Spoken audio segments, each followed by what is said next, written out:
Someone who leaves grease on the stovetop and tends to their cars is a dude. It's time to take A Therapeutic Dose, a prescription-strength reality TV podcast that explores the intersection of reality TV and therapy. Possible side effects may include entertainment, strong emotional reactions, and/or laughter. Here are your hosts, Ramona Ramirez and Margie McGee. Hello, everybody, and welcome to A Therapeutic Dose, where we meet at the intersection of reality TV and therapy. I am Margie McGee, and with me, as always, is my dear friend and co-host. Hi, I am Ramona Ramirez. Margie, it's really good to see you. Good to see you, too. And I just realized the dog is out. Can you hear that squeaking? It's adorable. But should I put her away? Because No, it's not going to... It's fine. Nope. Oh, for Christ's sake, Hi, Evelyn. She'll get bored in a minute. She will. I know. She just like the second. It's so funny. We did a test record and she's like asleep in the corner and I forgot she was even out and now it's just like full squeaking. Anyways, so good to see you. I'm sorry that you're under the weather. Yeah, I'm a little under the weather. I'm coming to you live from my favorite cozy robe and minimal makeup because I plan on going back to bed when Can I just say that your cozy robe is like the highest fashion that could ever exist in my closet. Well, it's hilarious to me. Very nice. It's this like incredibly glamorous, like regal pattern of what are they? Cheetahs in a They are, forest? yes, they are cheetahs in a, yeah, it's a fabric called Bagheera. It's a robe by Print Fresh.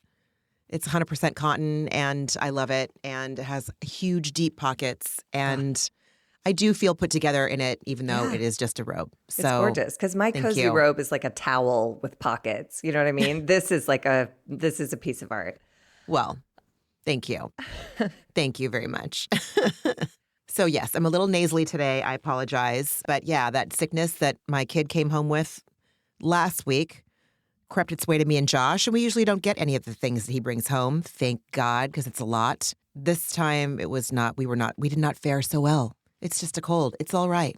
I'm going to be okay. Like all parents in the fall, you know, their kids go to school and it's just a booger factory. Mm-hmm, like everyone's just exchanging boogers. And I don't know how any parent, I don't know when it stops, but I feel like after elementary school, maybe even like 4th or 5th grade, there weren't as many illnesses. But here's hoping. Yeah. Here's hoping. Everybody's immune systems are just like getting back into business after being locked away for years. Yep. Should we get into it? Or yeah, we should. Yeah. No, I was going to say I don't have immunity against foolery, which is what this episode had a lot of in. This is The Real Housewives of Orange County, Season 18, Episode 12, The Elephant in the Room. P.S. The elephant is Tamra's drinking, and Eddie needs Al-Anon. Oh, my God. I literally was watching that scene, and I was like, oh, Eddie's going to leave her. Yeah. Like throughout this episode, I was like, I do not want Tamra's karma. She's a rotten human being. She is, the fact truly. that she would play Shannon's butt dial, relay it again at the dinner party. I literally was like, I don't know what is on deck for you, but it's going to be bad because what you're doing is so bad. And I don't know what the timing will be. It could be decades. I just reached out to my old writing partner, in fact, because decades ago, a rock star was really inappropriate with her, really mean to her. And some news has come out about him, not Diddy, just so everybody's clear, it's not that terrorizing. But some news came out about him that was like unsavory. And I finally, yeah, sorry. Oh, America's sweetheart. But I texted her to be like, the arc of the moral universe is long, but it bends towards justice. Like, I'm just kind of glad that, because everybody would always come down on her when she was like, I had a bad experience with him. And they were like, are you serious? He's America's. Everybody like, Dave's the best guy in show business. No, he's not. And he's not like a terrible person, but he did a rotten thing that nobody saw coming except this former, writing partner of mine who'd had that experience. So anyways, my point is, as you would say, Tamra is creating some really gnarly karma, and I don't want to be anywhere near her when it comes crashing down. And my feeling in this episode was that Eddie's going to leave her, move to that house in Big Bear, and be done with it. The drinking is outrageous. Her commenting on others drinking, it's exactly what Shannon did to Gina last season. It's just like, do you not see the path you're on? Yeah. No, because you're too drunk. Spilling that martini was like, it whoa. just kept coming out of the glass. Loudly. And the glass out. Was tipped like. And then she blamed it on Emily. Well, I'm holding your glass. It's because I'm holding your glass. I was like, oh, she's my least least favorite kind of person / alcoholic / That is a problem drinker who knows she has a problem. Because if you saw me doing that, I'd be like, oh my God, I'm so drunk. What's happening? And I would make a joke out of it and acknowledge it. But someone who's trying to cover, they're like, it's your fault that I did this. You did this. You actually did this. You did that. Not me. It's like, what? Yep. It was so gross. Yeah, I wrote the exact same thing down. If it was been me, I would have been like, oh my God, Matt, I'm so sorry. Oh my God. And I would have like motioned at Josh, will you please grab me a towel? Or can someone please, I'm so sorry. I am so sorry. I would be contrite for like the next 5 years. Oh my God, remember that one time you met me when we first met and I spilled all over your, I'm so, like, instead Tamra just shrieks. It's because I'm getting your wine. Like, and she made no move to clean it up, which to me is like, that's a hallmark of the alcoholics in my life. It's like, well, that just didn't happen. That didn't happen. Or if it did, it was your fault. And it's like, well, but a normal person would be like, oh my God, that happened. Let's clean it up. So I don't know. Tamra, I don't want to be her, man. No, absolutely not. Absolutely not. Nor do I want to be, well, I guess when the episode first opens, Tamra, Emily, and Gina are having some sort of morning after recap at a cafe. And they're talking about how things went off the rails the night before at Jen's fiesta party. And I don't really know. Was there anything of note in that scene to you? No, it was just like this. I love Emily and I absolutely feel for her. But the times in this episode when the dress size came up, I was like, okay. So basically she was saying in this scene that like she wrongly, in my opinion, thought she could have had a meaningful conversation with Heather. Oh, yeah. And be heard, have her feelings heard, which is just misguided in my opinion. Completely. Yeah. Were it not, but she blamed Alexis. You know, she was like, Alexis was a lunatic. She got in the way. She disrupted everything and made it chaotic. So I couldn't have that meaningful conversation that Heather is capable of. I don't think so. I don't either. It's not, as we see in this, next scene, which is Terry and Heather at his pre-op appointment. Heather makes fun of Terry's age. Is it because you're old? Mm-hmm. Is it because you're old? And I'm like, Heather, A, it's coming for all of us. A, it's coming for all of us. And B, like, just, it's boring. And it's also not funny. Well, clearly, she'd written this scene for them to do in the office. And like, he went off script. She got real moody about it. Terry snores and he wants to get surgery that will help him sleep better, breathe better, and also maybe remove a bump. He's getting a nose job, bottom line. Right. That's and he's doing pre-op blood work and cardiac evaluation to make sure he'll be okay under anesthesia. Mm-hmm. All smart, all good things to do. Right. I mean, our noses do continue to grow as like, especially like once you hit like not middle age, but advanced, like senior citizen wise, like that's another one of the indignities of the human face that happens is that you just like your nose just continues to grow. And you're like, oh, okay, cool. Whatever Terry wants to do to his face aesthetically, I don't care. I recently had my turbinates widened. It helped open up my nasal passages and I didn't have anything done to my nose cosmetically, but I will say that the turbinate reduction has helped me sleep better at night and during the day, actually. But and listen, Heather has a very valid point. She wants to be able to get into some good sleep. And when you have a partner next to you that snores and you can't sleep, it can lead to a whole host of other issues for the non-snorer and the snorer alike, including some mental health things like lack of sleep can cause depression or exacerbate depression. And so it's no joke. Sleep is no joke. So but Heather does bend over fucking backwards, forwards, sideways. She'll bend over whatever to like let everyone know that she also has a bump in her nose right there. And but she doesn't. She's not touching it. So annoying. Yeah. Like congratulations on. And why does it have to be a competition? Why does it have to be a like Terry's taking care of his bump? I'm not taking care of mine. Well, she just wants us to know that like you never noticed it because I'm so beautiful and perfect. That you didn't even notice this imperfection. But look at me, I'm human, just like you. She's so annoying. And this is also like a bummer of this season is Heather is so siloed because she's punishing Katie once again for Disney pics.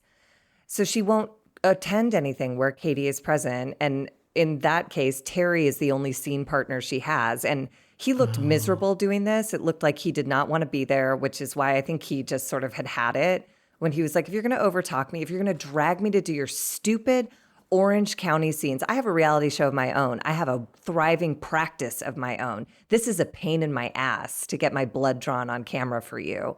You're welcome. And then you're going to overtalk me and just be a dick? Like, no, I would have had the same reaction.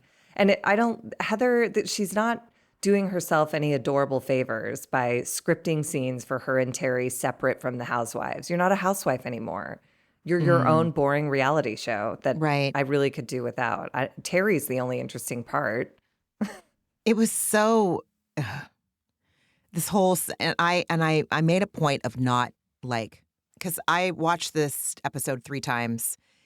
The very last time I watched it, after I'd already taken notes for us, I watched it with Josh. He was sick this week. He slept. He did not feel like watching it when it aired on Thursday night. He was already in bed. So he watched it last night, and I made a point of not saying anything. I didn't want to impart my opinion onto this entire scene or any of the scenes with Terry and Heather because I wanted to see what his unfiltered opinions would be. He was just as offended at Heather's egregious behavior as I was, you know? So they're talking while waiting for the doctor to come in and take Terry. She says that she tells us and Terry she's still trying to figure out who her true friends are. And I'm like, listen, maybe, Heather, maybe you will find your true friends when you show up as your true self. And if you have friends that you feel are not authentic, you need to look in the fucking mirror and ask yourself, how are you bringing your authentic self into this relationship?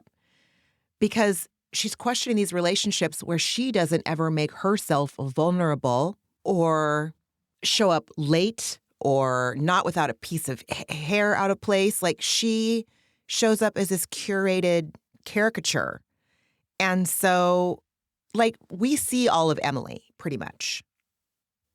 You know, I'm not sure that we're seeing all of Gina, but then she might not be able to talk about Travis's entire situation because he has an ex-wife or a trying to be an ex-wife and children situation involved. So I was racking my brain, like thinking, who are we not seeing and why? You know, I feel like we're seeing all of Katie. We're definitely seeing all of Emily. I feel like to an extent we're seeing all of Jen, you know? We're seeing as much as Jen is capable of showing us whatever she's capable of acknowledging to be true, like with everything that's going on with Ryan, like that's on her to figure out. But I feel like we're seeing her. I'm sorry. I'm meandering right now. I'm not being. No, you're But making sense. I just, it's like, don't talk about making, you don't know who your friends are when you're not showing up to be a friend in Well, a and way again, that, she's or in not a in way a, that I find acceptable, I guess, you know? she's not in a scene with her friends. Like at the fashion show, this didn't come up.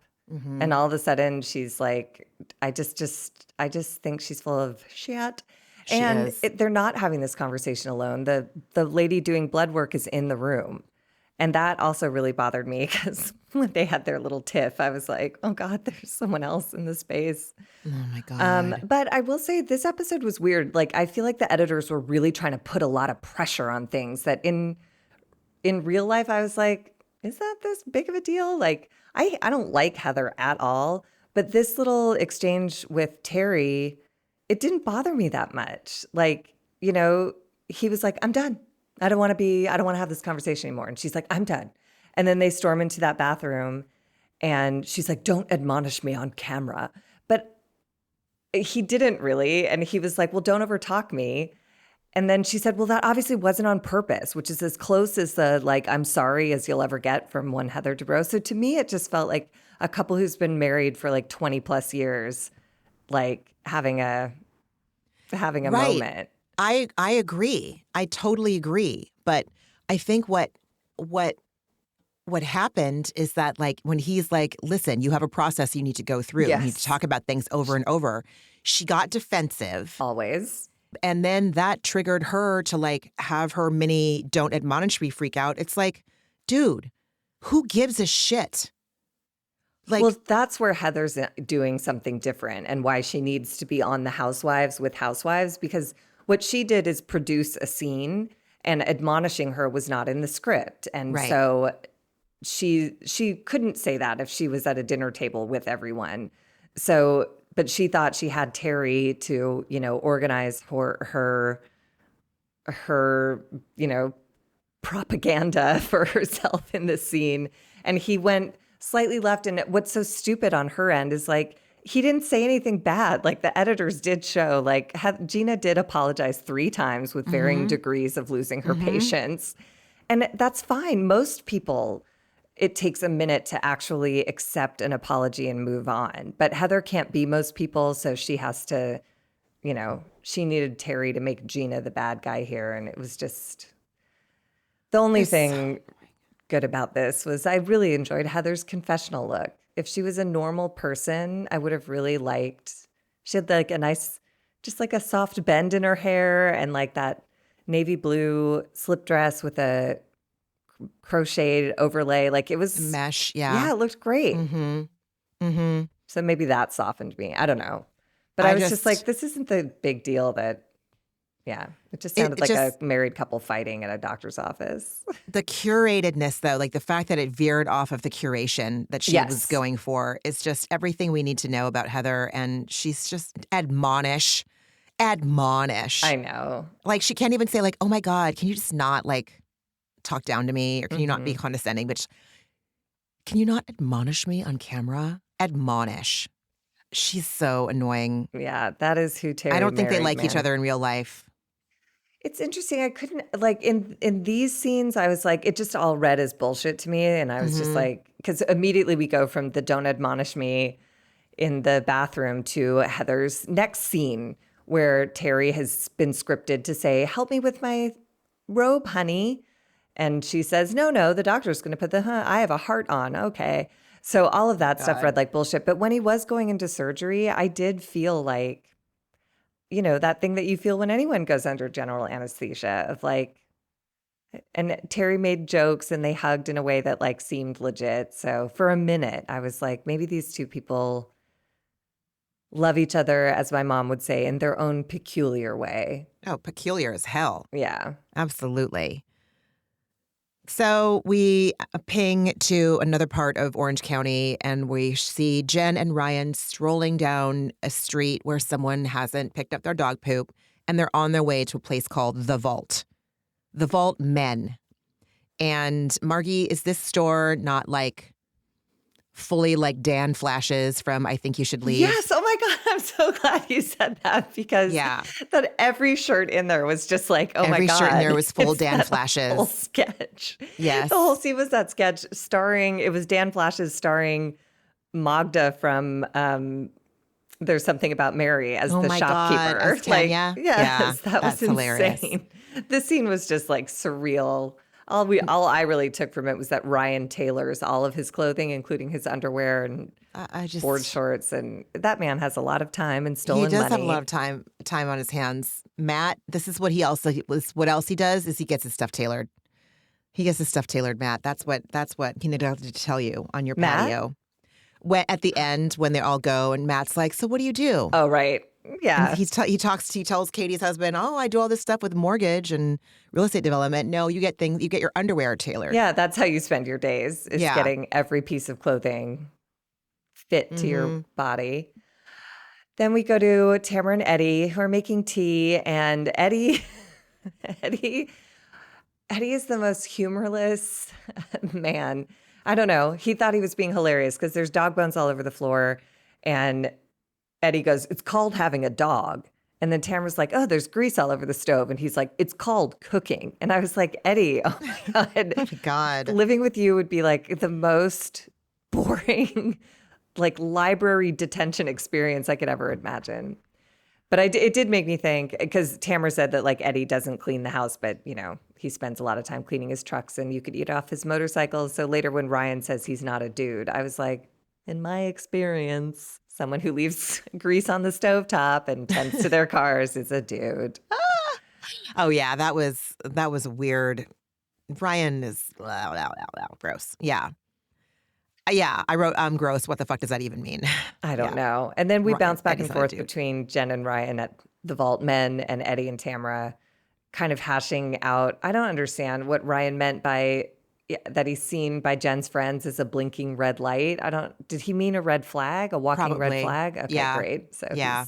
that's an idiot.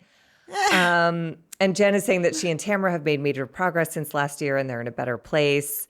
And we cut to Eddie and Tamra where Eddie says he likes Jen. He thinks she's a kind, loving woman, but clearly the subtext is, but I hate Ryan. So that's a dead end for me. Also same, Eddie. Also same. Yeah. We also hate Ryan. I don't think anyone likes Ryan. But No, yeah. it's very hard to like Ryan. I had a second where I almost did, and then immediately he like bought it all back. But Yeah. Jen says, and this sort of broke my heart, she said to Ryan, Eddie matters to me, and she wants Ryan to try to move forward with him. And Ryan was like, with his big coked out eyes. Ryan reminds me so much of Jax Taylor, just like mannerism wise. His Yeah. eyes were all big, and he's like, yeah, that'd be great. That's great. I'm into that. And it's like, oh my God. So weird. Then we get this information that Tamra is pissed about Ryan having gone on a podcast, and Tamra claims that she shit-talked her and Eddie. And this is where for 1 second I'm on Ryan's side. He absolutely did not. The host led him into a comment and he said no comment. So he only vaguely said that he'd heard not positive things about Tamra and Eddie, but when she said like, they're jealous of what you have and that's why they're mean to you. And he's like, it's not my place to comment on that. I don't know what goes on under that. Like he really didn't do anything egregious. You know, I mean, he's an egregious human being, but like that podcast appearance does not merit whatever Tamra seems to be freaking out about. Oh, Shannon FaceTimes Adeline, and Adeline says men who live in New York are disgusting and that she'll only accept a date to Carbone. And Margie, I want to know, what were your requirements to be asked out on a date and say yes at the age of 19? To be asked out on a date. That was the requirement. I don't care. Going out was fun. I don't understand. But it is a different generation. Yeah. Like they do. Yeah, I don't know. This scene did make me really sad though. Like Shannon is making me sad right now.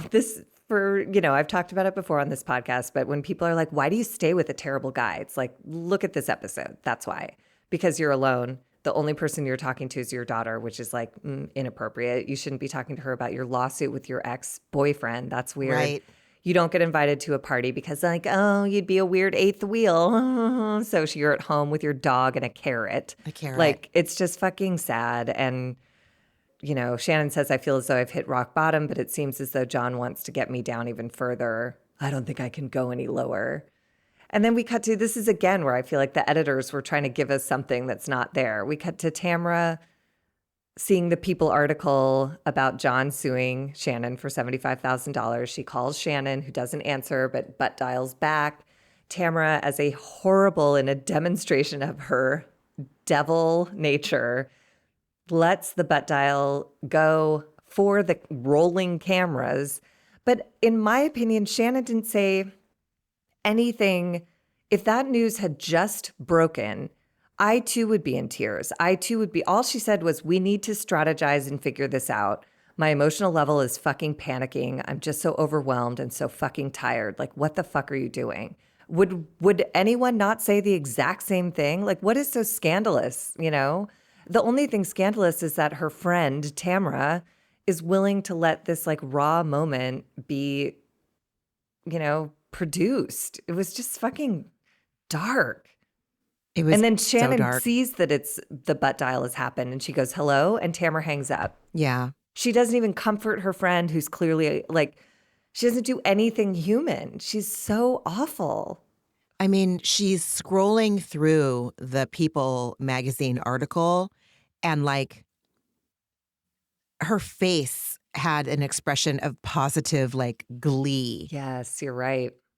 Like excited. And Schadenfreude. Like she Yeah. was so excited to You're right. read all of this stuff. And that is disgusting. That's disgusting because we all know Tamra. We all know her dynamic with both Vicky and Shannon. At one reunion or another, there will be like I love you guys more than anything. I love these women. And she'll cry and give her little spiel about how she loves them so much, but she's so awful. She's so awful. She just changes with the wind, man. Like, because she does it in this episode with Emily. When Emily at the dinner party talks about how, like, can you just understand how a 10 size gap between me and Alexis wearing the same outfit was hard on my psyche. And Tamra suddenly out of nowhere is like, yeah, I totally understood that. I thought it was about something else. I'm like, no, you didn't. You just don't want to be the villain of this dinner party. So you're taking that angle. And she immediately, instead of when Shannon says hello into the phone, realizing that someone's on the other end, Tamra hangs up on her and immediately calls Heather and said, did you see? Like you said, it's just this like devilish joy she's getting. Gross. It's so gross. Oh, she's so gross. And Heather in her confessional to her credit, she broken clocks and she says, John has historically said that he doesn't like being in the spotlight. And this is antithetical to that. Like, yeah. And she said what we're all thinking. She goes, I don't understand what John is doing. Was there no way to settle this? Like, right. And Emily says it later, settle it. Take the full payment of what you're owed and signed a non-disparagement agreement and don't talk about your ex-girlfriend. Like, if you don't care about her, why do you need to fucking talk about her? And everyone agreed. Alexis keeps saying he lost everything. Did he? We just saw him on Watch What Happens Live in like an ascot and he's still riding around on his dumb boat. He just bought her like a $750,000 wedding ring or engagement ring. Like, what did he lose? I'm confused. I'm confused too. He lost my respect a long time ago. Long time ago. I mean, we don't, yeah.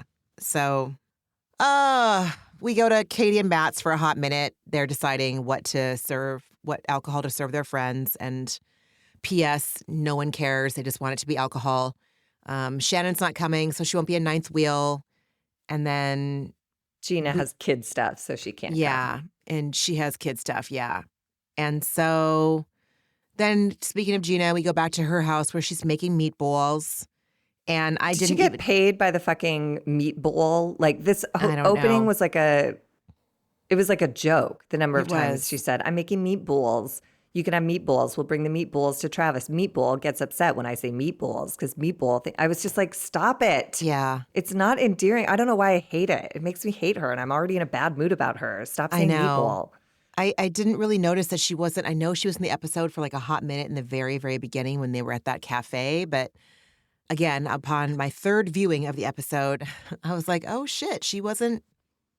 I didn't miss her. I don't miss her. I don't like Gina this season. I don't care. Bye. Yeah, Bye, season 19. We'll see, but my fingers are crossed. She explains to us and Matt and Britt what's going on with Travis, and okay, it's the ex's fault. Okay.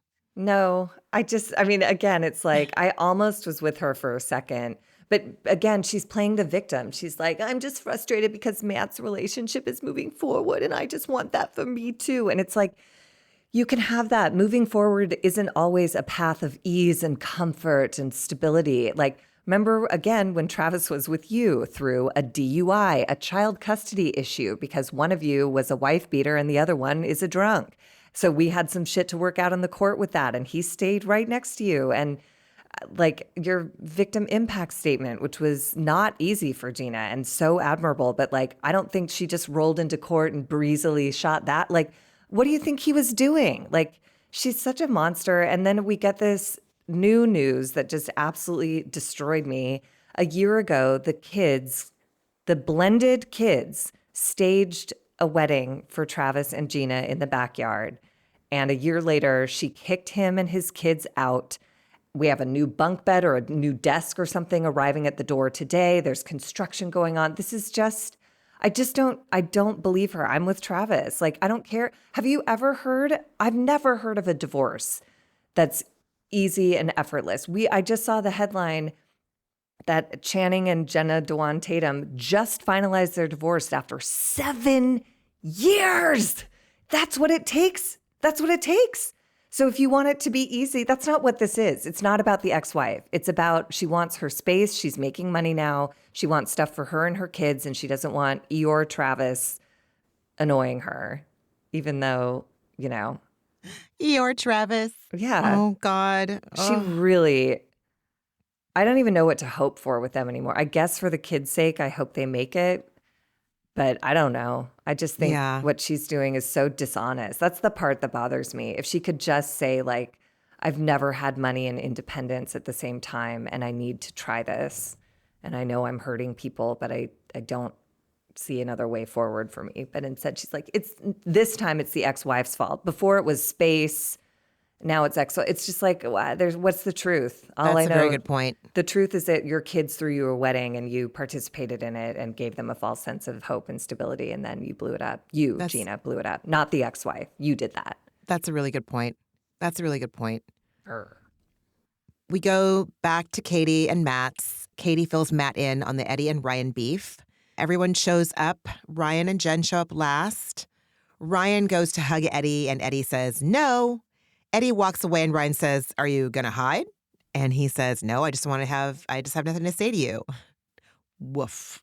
That was I thought it was fine, though. Like, awkward, but yes. yes, awkward, but like, I thought Eddie handled himself like really well. Yeah, I mean, it was not going to go, that situation was not going to be anything but awkward. And yeah, Eddie's It was like, my favorite Paige DeSorbo quote. Like, I don't hate you, but I see you.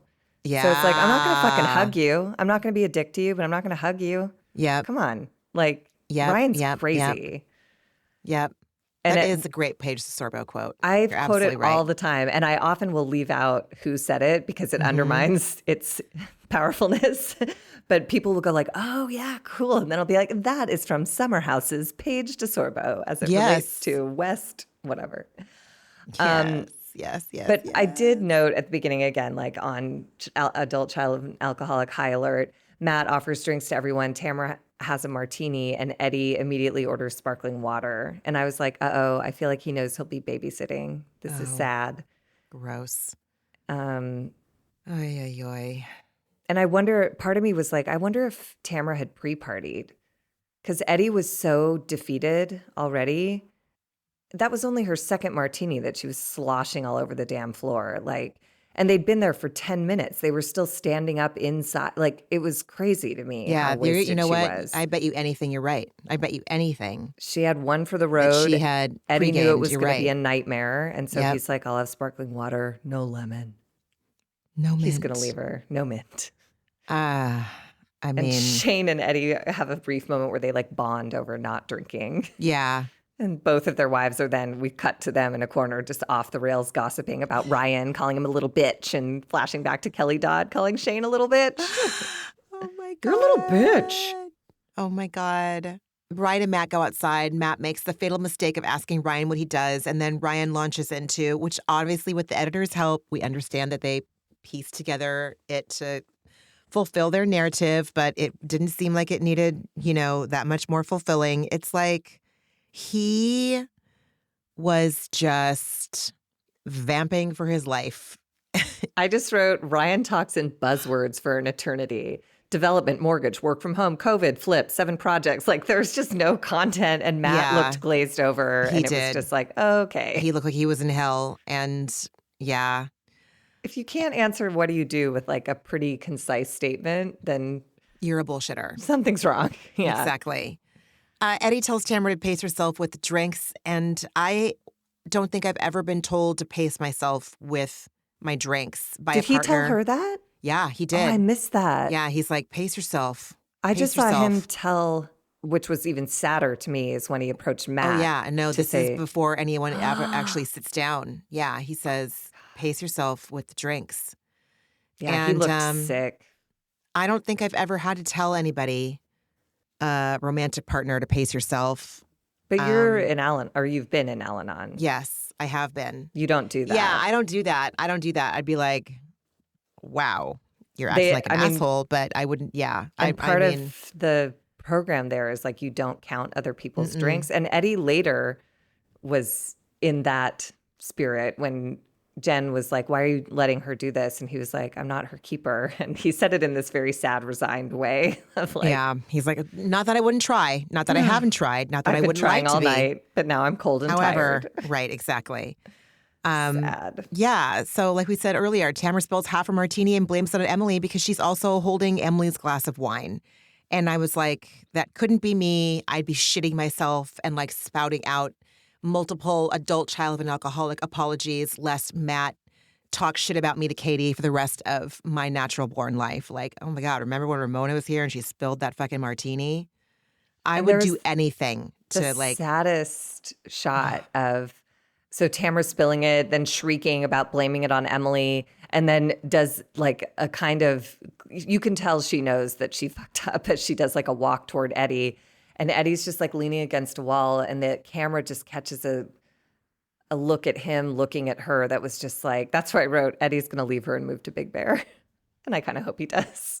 it was full like match cut. It was like if whoever did like The Office and a Scorsese movie, like that was like Yes. the pan to Eddie's face. So it was so much history in that look he was giving her of like, this I mean, again. I feel like they talked about it on the drive over. I feel like he 100%. really, he tried to put every protection in place. And before they've even sat down to dinner, she's sloshing and sloshed. I think you have a really good point. I think she probably was on her way. When she was getting ready, she probably had some drinks or a drink, and then they probably did a roadie in the car on the way. And she knows, like, she's getting wasted because she knows that she's going to be confronting Ryan. And she does need liquid courage. Like Jen says in this scene, oh, I know this, Tamra. This is the one that needs liquid courage, you know? And Jen says, oh, shit, this is how wasted she was when she threw a napkin in my face. So Tamra didn't drive into a house like Shannon did. Yet. But exactly. But she's not like super far on that spectrum that Shannon's on of problem drinking, you know? So Eddie tells Matt, don't give my wife any more. Probably shouldn't serve her any more alcohol, please. Oh my fucking God. I would be sad. mortified. And then Matt's like, okay. Like And they it's also have a little such a agreement shitty- about it. It's such a shitty thing to put on a host. Exactly. It's like, that's not It's my like- responsibility. I invited you here. You manage yourself. And But without Al-Anon, this is what people think I is know. normal behavior. it's so sad. And everyone's on board with it. Everyone has their thing. Like Matt, like, oh, because we don't live in a society where we are automatically going to be like, you know what, that's not really my role, because again, we're also conditioned to be kind of like polite and accommodating to people. And I would just say I'll do my best. Yeah. And like, then not do anything, because it's just okay. not, if an alcoholic's going to drink, or Right. they'll do what Oh, Tamra exactly. eventually does, which is storm out, wobble on a step and drop her purse. Oh my God. Yeah. That Anyway. was sad. Then we're at the dinner table. yeah. Go ahead. No, you. We're at the dinner table, and of course, this, I hate the word triggered, but it is what it is. Everyone applauds Matt for being a unicorn. Everyone's like, you were never married. You have no kids. You were single till you were 44. As a woman in this position, you are damaged. You are shamed. There's something wrong with you. You've been rejected. And meanwhile, everyone's like, oh, Matt. Oh, wow, Matt. He waited. Like, it just bummed me out. And I love Matt. He's lovely, but like, you know, he's humorless. He looks like Dilbert to me. Oh. You know? Oh, no. That guy that made Dilbert is such a piece of shit. Oh, no, I didn't know that. Dilbert is like I the didn't know worst that. thing you could call someone, unless they're also Oh, I didn't mean it like that. a I just right-wing meant piece of shit. No, I know you he didn't. just looks like that, and he has like office man energy, even though I know he's a golfer. But like, Yeah. I don't know. I just thought it was interesting that was like a huge. They're like, he's a treasure. He's a unicorn. Yeah. And It was a little. meanwhile, we have JD Vance, you know, saying childless cat yeah. ladies are going to kill the nation. Oh my God. Anyways, Oh my God. sorry, go Tamra, ahead. ever the quality friend, says, you know, the one you want in your corner, the friend you want going to the mats for you, says to the table, can we talk about Alexis last night? Okay.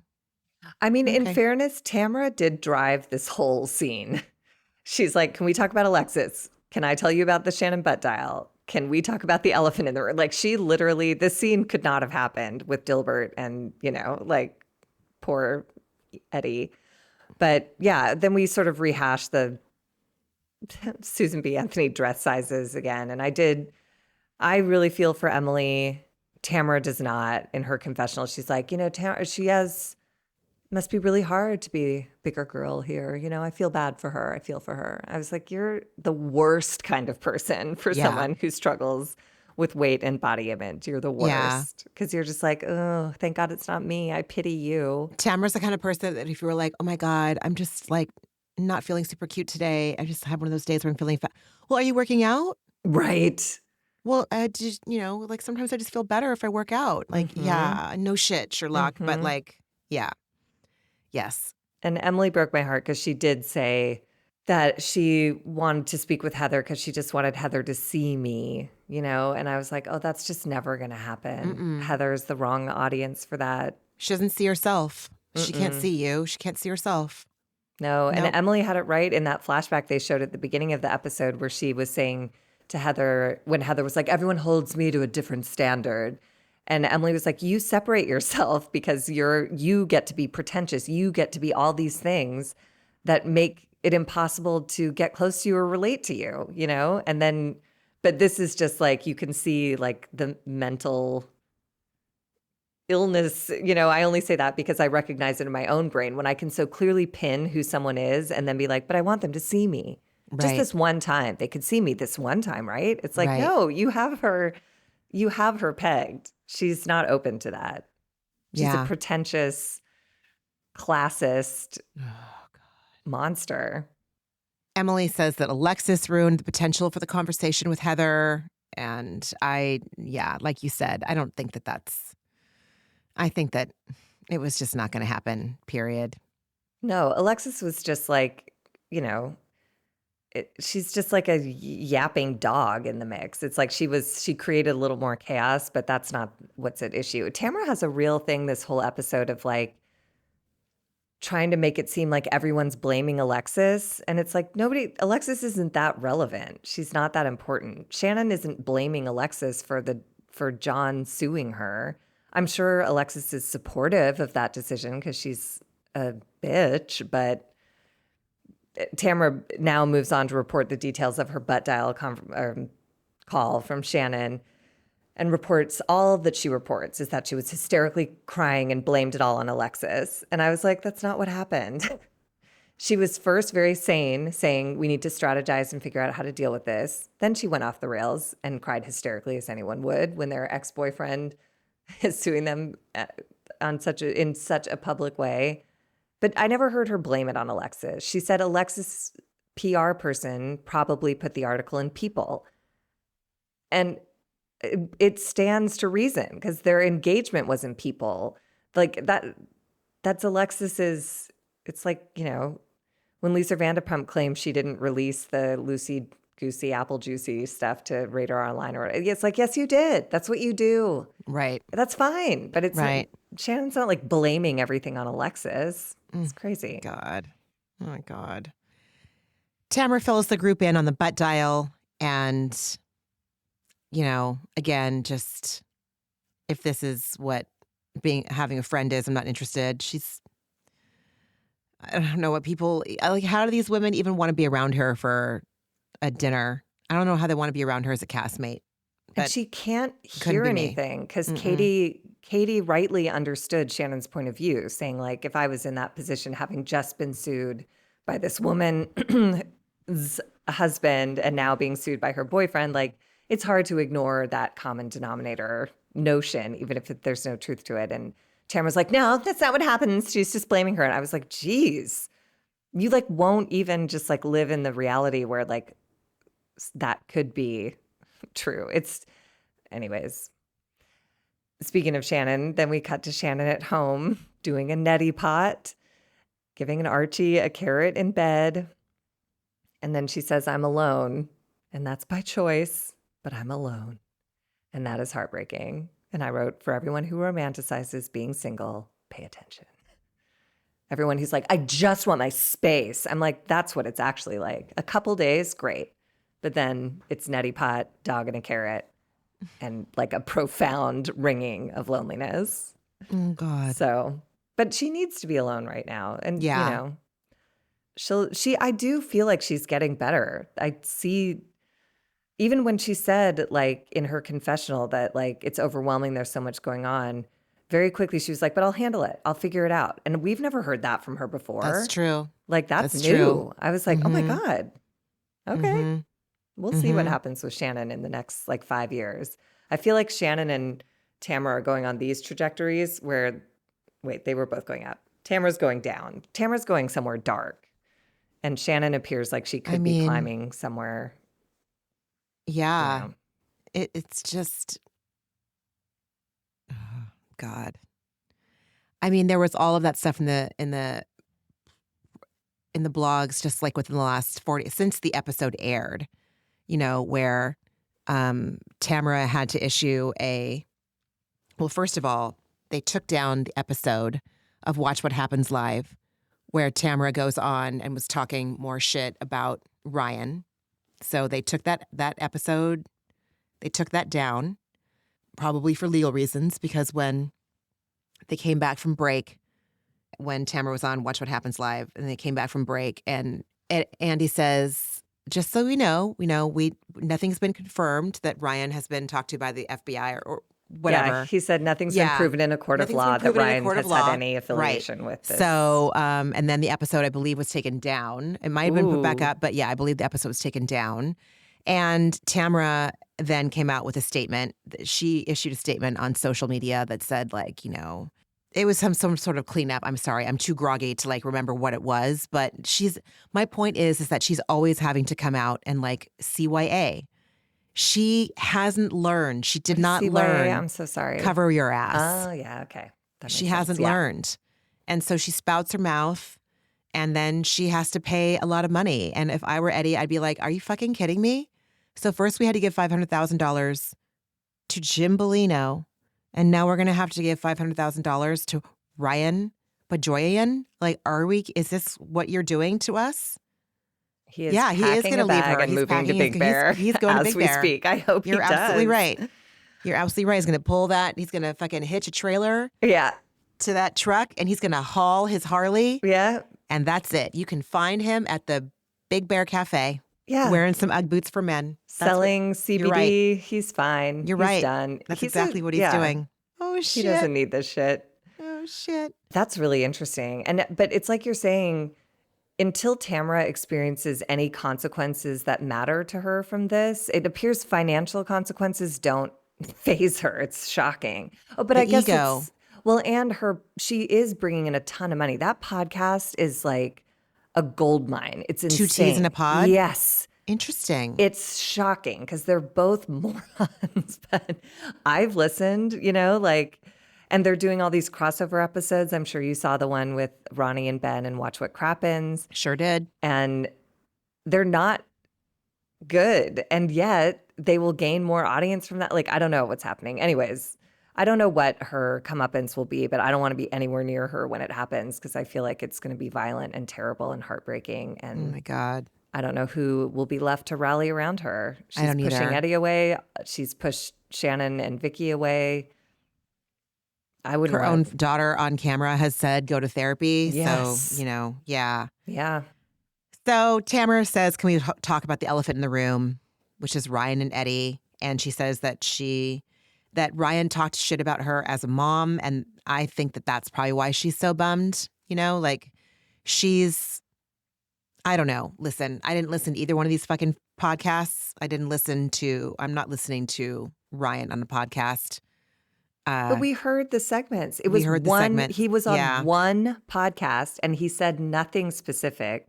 So for Tamra to say you talked mad shit about me as a mom and Eddie as a businessman, I'm like, what? No, he didn't. And I was only briefly on Ryan's side for this because it quickly gets to the point. Anyway, so I don't mean to jump ahead. Sorry. No, it's fine. It's fine. Ryan said that he felt validated going on the podcast because of how he had been treated by Tamra and Eddie, and that he felt wronged by Eddie reporting that someone had approached him at a party to say, watch out for Ryan. He fucks married women and he's got eyes on your wife. And Ryan says he doesn't respect Eddie for not talking to him about that. And I do love Eddie here, just like completely still going, you're not a threat to me. And I guarantee you would never have my wife. And I was like, ooh. When he said, "You will never have my wife," I wanted to vomit. It was a little possessive, It was controlling, so whatever. disgusting to me. It creeped me out. But I only respected it in that is the language that will destroy Ryan. Because he thinks he's so hot that anyone would just beg to look at him naked for a second. And hearing you would never have this person, to him, to Ryan, I could understand why Eddie would choose that language to destroy Ryan, but it is pretty objectifying of his wife. Not great. So Matt and Katie look mortified throughout the entire conversation. Emily and Shane, yeah, they're like, yeah, okay, yeah.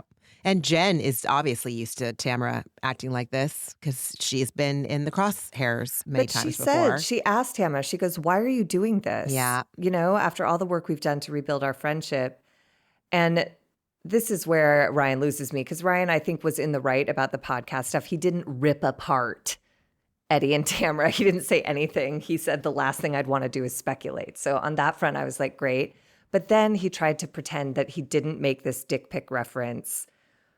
Last year, I guess he made a post saying, worry about your own Ryan, in reference to Tamra's son, Ryan, who had sent a dick pic out 20 years ago. And which means that Ryan is currently 38 years old. So Tamra going, don't come after my kid. It's like, your kid is a middle-aged man. Gross. And what Ryan did was like completely unsavory, ill-advised, disgusting, awful. I hate Ryan. But as it relates to landing on a 38-year-old, like a 20-year-old picture coming back to haunt a 38-year-old man, I just don't see why Tamra has turned this into a don't come for my children thing. Mm-hmm. Am I wrong? Mm-mm. No. It just seems like he's middle-aged. If I'm Tamra's son, Ryan, and Ryan sends this post about me, I let it roll off my back. It's like, yeah, I sent a dick pic when I was 18. You sent a dick pic recently, sir. I don't care about you. I don't know you. Onward. Who cares? She's gross. He's gross. Yes. And Tamra's son is gross. I don't give a shit about any of these three people in real life. But just more pans to Matt looking mortified. Jen is upset at Eddie for letting Tamra go after them. Tamra drops the FBI bomb. Matt wraps Eddie in a blankie. Eddie begs Tamra to stop talking. Jen pleads with Eddie to stop. I mean, this was sad. But Ryan did goad Tamra, and he's an asshole. You know, he's like, are you really speaking like this at your age? Yeah, that was ridiculous. That was really disgusting. And it did freak me out, though. The one thing that freaked me out, I understand what Eddie was doing when you're dealing with someone who's like that drunk and that operating at such a high emotional frequency. He put his hand on her face and grabbed it and turned it toward him and said, stop talking. Yeah. And he's like, it's not worth it. And then he said, please stop talking, please, with his hand on her face. And it just felt a little like, you know, it was ice. It made my blood run a little bit cold. It made me feel like they should definitely not be together much longer. And Tamra got up and left. And I was like, I would have too, I think, if I was drunk. It's just embarrassing all around. And Eddie said, he's like, it shouldn't be like this. And I'm like, it shouldn't. And I think the only way that changes is if you go to Big Bear, hitch a trailer and drive your bike. Pack your Harley. Pack your Harley. Pack the bag, the dog bones. Yeah. And have a life of kitchen grease and clean cars. Exactly. Yeah. So, yeah, Tamra leaves. Ryan projects. She jump trips on her way out. Yeah, but Ryan, he didn't even project. This bummed me out even more. The thing that he handled so well on the podcast when the woman was like, when the woman on the podcast said something to the effect of, Tamra's jealous of you because you have real love and money and all that stuff. And then he, at that time, was like, I can't comment on that. I don't know what goes on that roof. And then here in his confessional, he basically quotes the host and is like, when people have real love, she needs to destroy it because she's so envious because she doesn't have it. And I was like, oh, so you're you're wrong across the board. For a second, I thought there was like a glimmer of you being a decent human being, and you just erased it, and you've lost me forever, you asshole. Yep. Yep. Yeah. Yep. And then, So man. it was a mess. It was It a was mess. a mess. It was a mess. I feel bad for Jen, but she's also not my problem. And I feel for Tamra's children.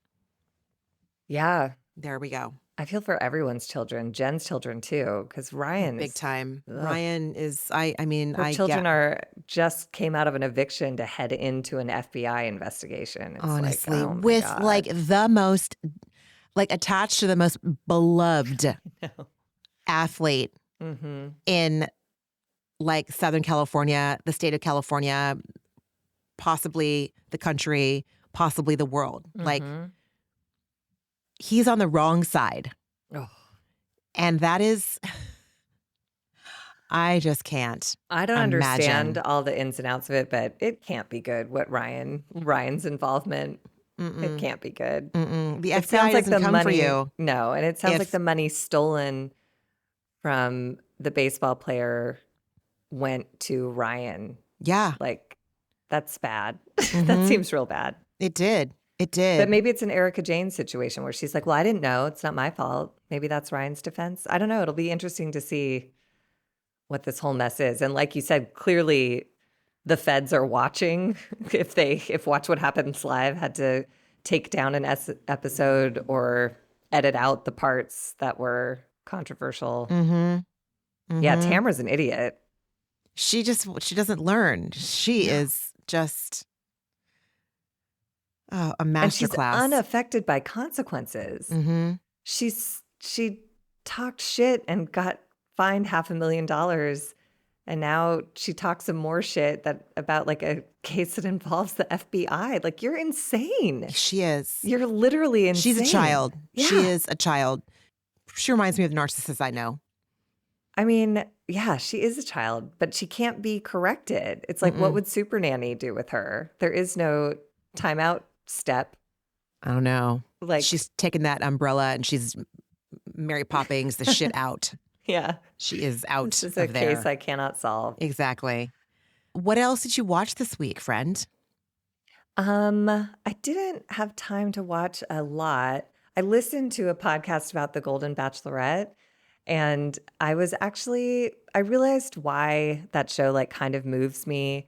And I feel like it's because, and again, I'm projecting everything, but like in an age of technology, when you can connect in quotes online, it just sounds like the experience of all of the men being in a space together, connecting on a human level. It's so life affirming. It's so energizing. It's so like they're I don't know. It's like the loneliness epidemic is a real thing. And that show helps put some of it in check, especially right now. It's like so many widows, so people who've gone through these profound losses of their close partners are now in a community of people who like understand them, and they're all striving for the same goal, which is a woman. But what are you going to do? Like, it's imperfect, but I don't know. It just sounded like all of these men are so quick to share their stories with one another and quick to support each other. And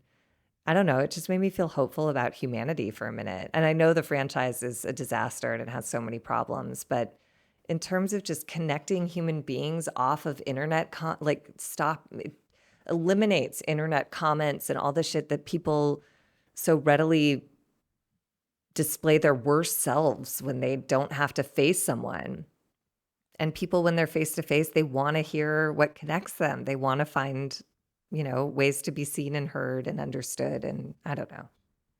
Anyways, and then I watched the Monsters Menendez series and got a real amazing flashback to 1980s Los Angeles. And then just like a heartbreaking examination of the cycle of child sexual abuse. Yep.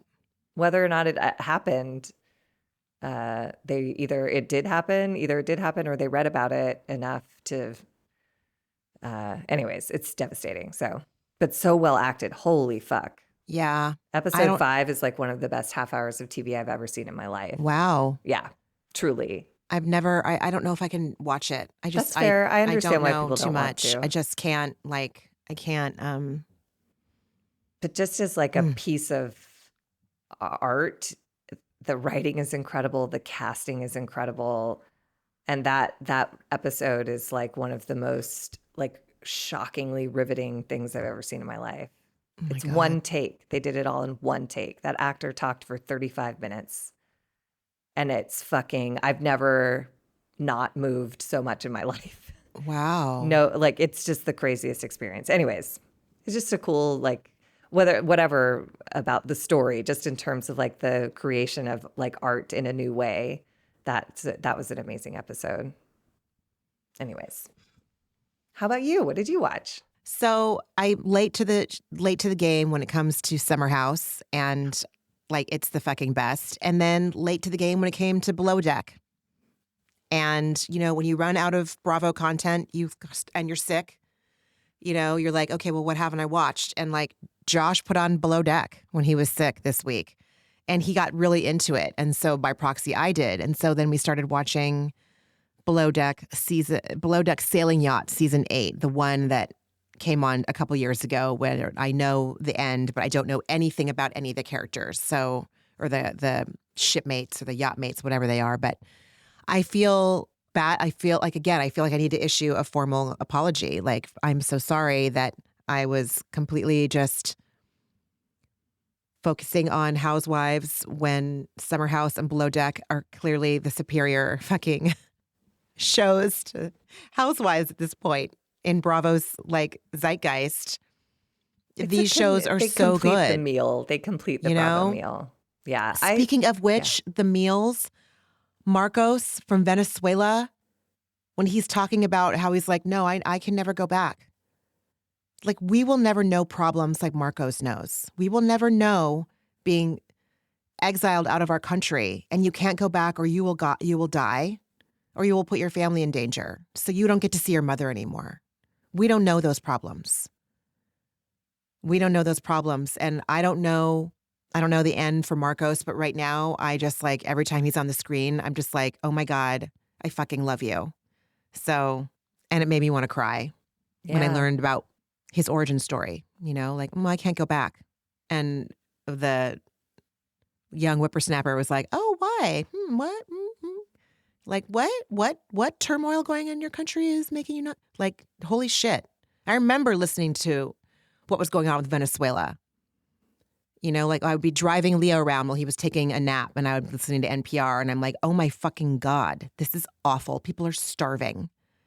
And then Marcos is on freaking Below Deck, cooking delicious meals consisting of crostini and goat cheese and and flank steak and chimichurri. And I was like, oh, I want Marcos to be my chef. And I want to listen to him tell me lots of stories. Oh, he does? Yeah, in LA. Oh, good. Yeah. I want to go. I want to go to it. Yeah. I don't know anything about him. Hopefully he won't disappoint me. But, you know. I can't think of anything. He's a treasure.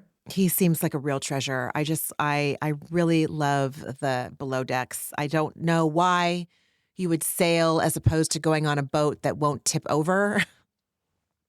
Me, I'm like, no contest. And what else? Anything else, really? Not really.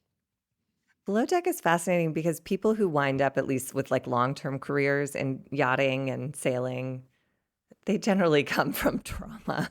That's been my experience watching that series. I only started watching it. I had to move to New York for a job in 2013. And I was subletting this like gross apartment in Tribeca. And the only thing that I could get on the TV was Below Deck. So I was like, fine. And then I was like, I love this because it's beautiful and the people are crazy and the food is gorgeous and like, it's fascinating. Mm-hmm. Yeah. Mm-hmm. It was delish. I mean, it looks, Marcus's food looks delish, but also like the locales, the locations they get to go to. Gorgeous. It just looks like, those people, they're so good. It's such a good premise. Like, of course. Mm-hmm. Anyway, and what was your antidepressant this week? Oh boy. Huh. Let's see. I mean, I guess my antidepressant is, you know, I've been listening to a lot of podcasts this week, and I think my antidepressant is you. Because you edit our podcast. You do, just so everyone knows, Ramona does all of the technical work. I am so desperately inept that, I mean, it would be a learning curve the length of a lifetime for me to get to the place where I could do what you do. And I really appreciate listening to our podcast because the sound is great. This week is going to be weird with Evelyn squeaking and barking at the beginning, but I should for 5 minutes. listen. But the sound is so good. The editing is so clean. Like it's really, it makes me really proud. And that's all you. So you're my God. antidepressant. Thank you, friend. And your skill set, like Wow. your professional technical skill set is like admirable and awesome. Oh, thank And you. yeah, thank you. Oh my God. That means a lot. I appreciate that. Thank Yeah. you. It's my pleasure. I love it. But it's a lot of work. It is. It It may is. be your pleasure, but I'm not unaware that it is time consuming as fuck.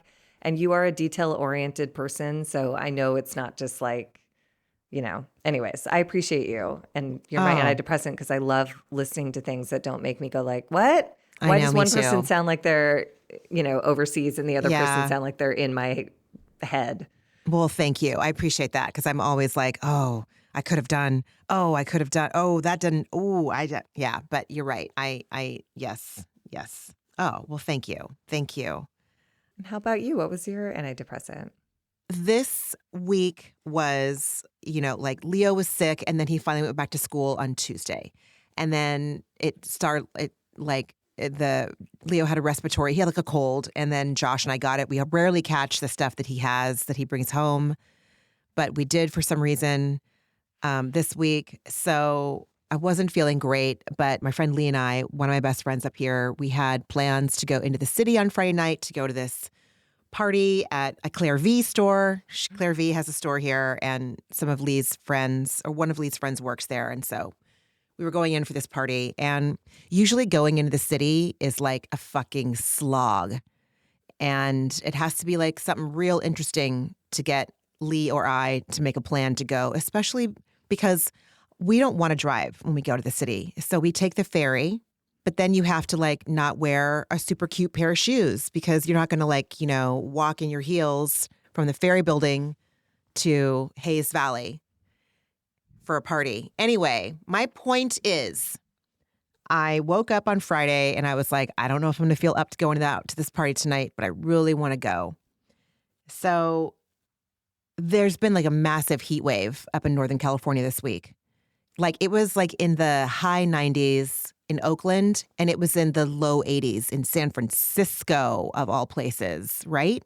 So my antidepressant is I cobbled together an outfit that was totally fucking adorable, including Vans. So I got to like look cute for a Claire V party, but in comfortable fucking shoes. And we took the ferry over. It's a beautiful boat ride. We get off the ferry. The city is lively and warm. And like there's no precipitation. Neither of our hair is frizzing. We go to this party. There's delicious light bites. There's cute bags. We're having fun conversations. Then we go around the corner and we eat dinner. And it felt like I was plopped into like West Hollywood. Like rarely am I in the Bay Area and feel like I'm in Southern California or specifically Los Angeles. But it was like the people watching, the people we were watching. It was like I was in West Hollywood, but I was in the city, and it was warm. And then we walked back to the ferry at like 9:30 and we watched like the San Francisco skyline like fade into the night. It's like 75 degrees out, and it was like magic. And even though I woke up yesterday like fully relapsed, it was all worth it because it was just one of those perfect nights where I wouldn't have changed anything. And it just amazing. was so energizing and like out of an episode of a show. I don't know. It was just sounds like a movie scene. perfect. The way what you just painted. It sounds so that's how it felt. romantic. That's how it felt. Yeah, it totally was. It was just everything was just, I don't know. It was great. And it included 2 forms of public transportation and comfortable shoes. And it was just, I don't know. It was wild. I loved it. You had me at Claire V, but then you add like Lee and vans. I and know. ferries and warm nights. So, like, this sounds amazing. It felt like I was in LA. It was just wild. It was great. I mean, without the public transportation part, but you know. But a ferry's not bad. A ferry. Oh no, the ferry was amazing. A ferry beats a bus all day. Oh no, I was just saying, like, as like in LA, I think I took public transportation like one time. Yeah. It's not reliable and it's not great. Yeah. Exactly. So yeah, it was really lovely. It was lovely, and it was worth